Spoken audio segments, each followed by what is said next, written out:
Alléluia. Frères et sœurs, bien-aimés de l'Éternel, je vous dis salut dans le nom du Seigneur Jésus.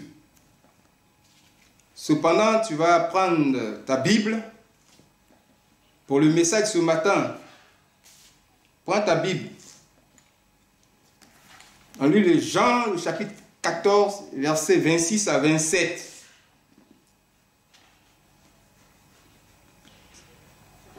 Quatrième évangile, la parole de Matthieu.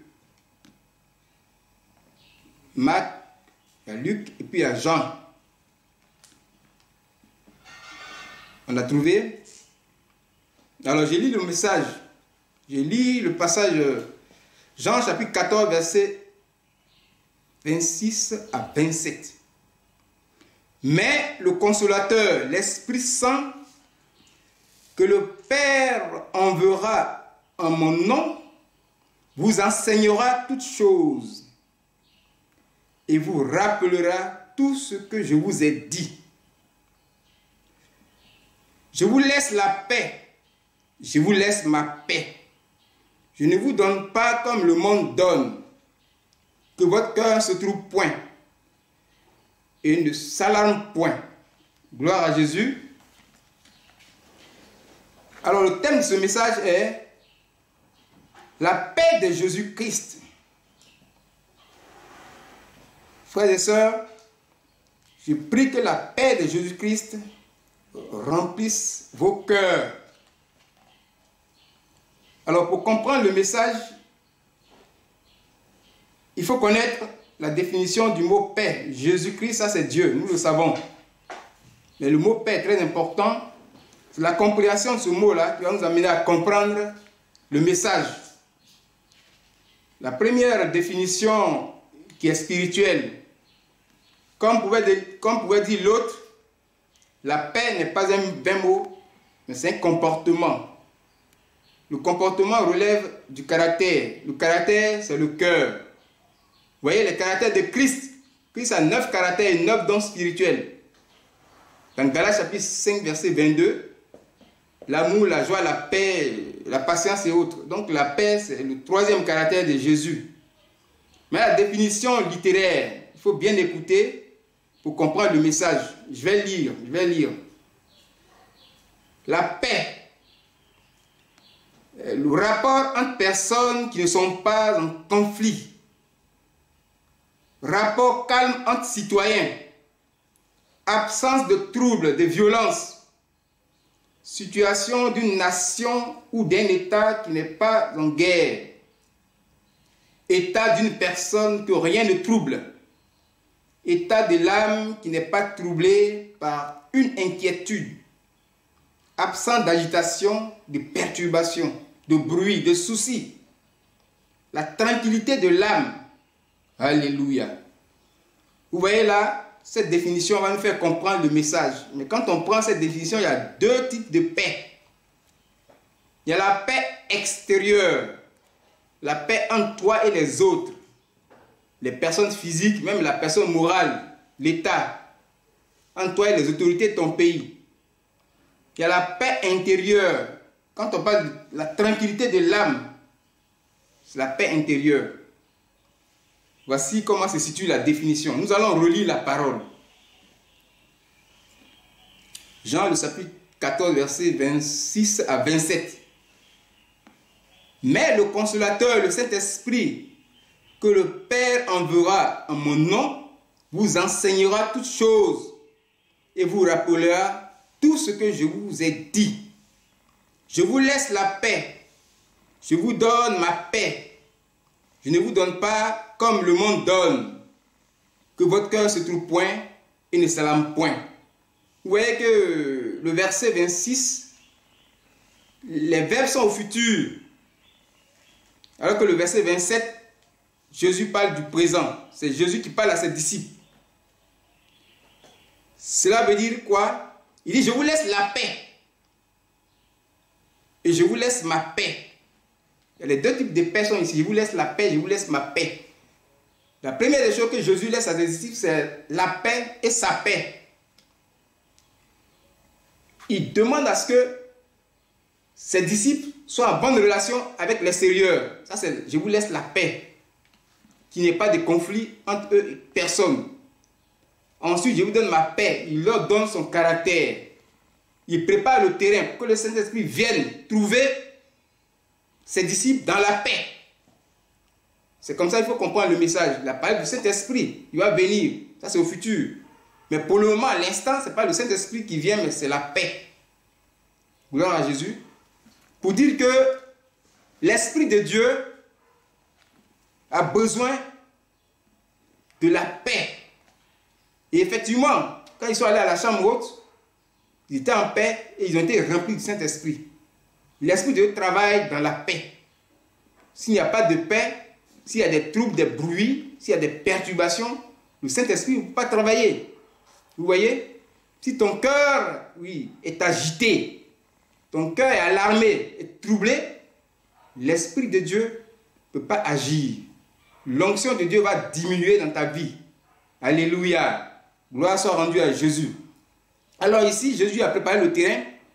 Et ainsi, donc, quand vous êtes dans la société, il faut éviter d'être en conflit avec les autres. Il faut éviter, oui, d'être en palabre avec les autres. C'est de ça qu'il s'agit ici. Si tu es une personne qui appartient à Christ et que tu es dans les conflits, dans les querelles, l'Esprit de Dieu est attristé. Si tu es une personne et que ton cœur est alarmé, ton cœur est agité, comme font le monde, oui, les jours, fin de week-end, ils sont agités, ils sont emportés par-ci, par-là. Mais si tu es alarmé, tu es agité, le Saint-Esprit, lui, toi tu vibres, mais le Saint-Esprit, lui, se met au silence. Il se tait, il est attristé. Donc, bien aimé, je vous conseille, oui, d'avoir la maîtrise de soi. Ne pas être agité pour éviter, bien aimé, que le Saint-Esprit ne soit éteint en vous, qu'il soit triste. Alléluia. Gloire à Jésus. Alors il dit, je vous donne la paix, je ne vous donne pas comme le monde donne. Qu'est-ce que le monde peut donner? Le monde ne peut rien donner de bien à un enfant de Dieu, même à l'humanité. Le monde a échoué. Le monde, c'est la vie sur la terre ici, sans Dieu, et même le deuxième ciel. Le diable, c'est le diable. Le monde, c'est le diable. Le système des choses diaboliques. C'est ça le monde. Qu'est-ce qu'ils peuvent donner? Les hommes ont échoué, les hommes du monde ont échoué, les gouvernements humains ont échoué. Ils ne peuvent pas donner la paix à la terre. Ce n'est pas possible. Parce qu'ils n'ont pas la paix de Christ en eux. Et donc, c'est pourquoi Jésus va venir lui-même établir la paix. Il va effacer même le monde. Parce qu'ils ont échoué à tous les plans. Vous voyez? Le monde ne peut rien te donner. Les féticheurs, tous ces gens-là ne peuvent rien te donner. Les gens du diable ne peuvent rien te donner. Pas du tout. Tout ce qu'ils ont comme richesse. Si la richesse ne vient pas de Dieu, bien aimé, c'est inutile. Mais tu peux être riche à partir de Dieu. Et cette richesse est éternelle. Gloire à Jésus. Alors, c'est pourquoi il leur conseille qu'il ne donne pas comme le monde. Il dit que votre cœur ne se trouve point. Croyez en Dieu, croyez en moi. Oui, quand vous prenez le texte même, Jean 14, verset 1, il dit que votre cœur ne se trouve point. Croyez en Dieu, croyez en moi. Un cœur troublé, bien aimé, diminue l'onction. Parce que l'Esprit de Dieu, s'il transporte la puissance de Dieu, c'est l'onction de Dieu. Si l'Esprit de Dieu a attristé, l'onction diminue. Que le cœur ne se trouve point, qu'il ne s'alarme point. Pour que l'Esprit de Dieu trouve une bonne place en toi et que l'onction soit toujours à un niveau élevé. Pour dominer l'onction de l'ennemi qui est toujours là. Il est toujours derrière ta porte, il rôde. Il rôde. Il rôde, mais si toi tu es agité, si tu es dans la colère, ou bien si tu n'as pas la paix du cœur pour une nouvelle, ou bien un danger qui arrive, tu t'emportes. Mais c'est la peur. La peur, c'est l'arme fatale du diable. La peur fait circuler beaucoup le sang. Quand tu as peur, tu trembles. Et le cœur est agité. Et l'âme est perturbée. Du coup, l'Esprit de Dieu, ton âme est abattue. Et le Saint-Esprit de Dieu est attristé en toi. Ça fait diminuer l'onction. Et le diable parle du terrain sur toi. Alléluia. Gloire à Jésus. C'est pourquoi, bien aimé, il est bon que les enfants de Dieu, oui, soutiennent l'œuvre de Dieu. Parce que celui qui est établi sur vous, s'il n'a pas la paix, s'il est inquiet pour faire avancer sa vision, l'onction de Dieu diminue. Donc c'est très important, le soutien de l'œuvre. Les dons, les actions de grâce, les offrandes, les dîmes. C'est pourquoi dans Malachie, il est conseillé d'apporter dans la maison de Dieu vos offrandes, vos dîmes pour qu'il y ait de la nourriture. Ce n'est pas la nourriture physique seulement. La nourriture, ce n'est pas la nourriture physique seulement. La nourriture spirituelle, la parole de Dieu. Afin que les hommes de Dieu puissent donner une bonne parole qui peut nourrir le peuple de Dieu. C'est ça la nourriture. Et donc, les offrandes, les apports des enfants de Dieu est très important.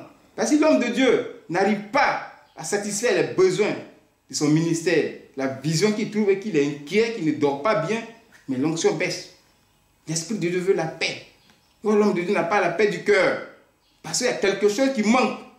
Et c'est pourquoi le peuple de Dieu s'unit et fait avancer l'œuvre de Dieu. Et comme ça, l'onction de Dieu sur l'homme de Dieu est à un niveau élevé et il couvre tous les fidèles. Et le diable n'a plus de terrain. Alléluia. Alors, je prie que chacun de nous cultive la paix. Que chacun de nous essaye, bien aimé, oui, de se maintenir, de se maîtriser. Quand il y a un danger qui arrive, quand il y a une situation négative, quand le diable t'effraie, quand tu attends une mauvaise nouvelle, il ne faut pas paniquer. Oui, ça va te perdre l'onction. Parce que le Saint-Esprit n'aime pas du tout, oui, là où il y a des troubles, là où il y a le bruit, là où il n'y a pas de calme. Si tu es perturbé, l'Esprit de Dieu aussi est perturbé. Bien-aimés, essayons de garder, oui, la paix en nous. Agissons ce que la parole de Dieu dit. Hein? Jean dit ici que l'Esprit de Dieu va t'enseigner toutes choses. Il va te rappeler. Mais si tu es troublé, si tu es dans le bruit, si tu n'es pas dans le calme, parce que l'Esprit de Dieu travaille dans le calme, comment il va t'enseigner? Il ne peut pas t'enseigner. Il ne peut pas travailler, pas te donner des enseignements. Comment faire pour être heureux sur la terre? Ce n'est pas possible. Tu n'as pas la paix avec Christ. Tu ne peux pas avancer. L'Esprit de Dieu va t'enseigner. C'est lui qui va t'enseigner toutes choses. Toutes choses. Il est capable de toutes choses. Il sait tout. Mais c'est sur la paix de ton cœur. C'est sur la paix avec les autres. Avec ton entourage. Qui peut faire ça. Qui peut te rappeler. L'Esprit de Dieu. C'est l'Esprit de Dieu qui a rappelé à Moïse. Comment Dieu a créé le ciel et la terre. Moïse n'était pas là. Il n'était pas là. Il n'a rien vu de tout ça. Mais l'Esprit de Dieu a rappelé tout. Donc c'est dans la paix que l'Esprit de Dieu travaille. Dans la paix que l'Esprit de Dieu est activé. Il agit puissamment dans la paix. C'est pourquoi je vous conseille de vivre dans la paix avec les autres. Et il est écrit même, oui, il est écrit dans la Bible, de rechercher la paix avec tous et la sanctification. C'est à laquelle nul ne verra le Seigneur. Vous voyez la paix ici, au même niveau que la sanctification. Tu cherches la vie de sanctification, mais tu ne cultives pas la paix dans ton cœur et avec les autres, ça ne peut pas marcher. Ça ne peut pas marcher. La puissance de Dieu va être faible. Et tu vas toujours être là en train d'accuser les autres. Ou bien le pasteur, que je ne vois rien. Vous voyez? Alors que tu es responsable aussi de certaines choses. Gloire à Jésus. Alors je vous exhorte à vivre dans la paix. C'est ce que je voulais vous dire. Que le Seigneur nous aide. Que le Seigneur nous donne sa paix. Qu'il nous laisse la paix. Au nom de Jésus. Amen.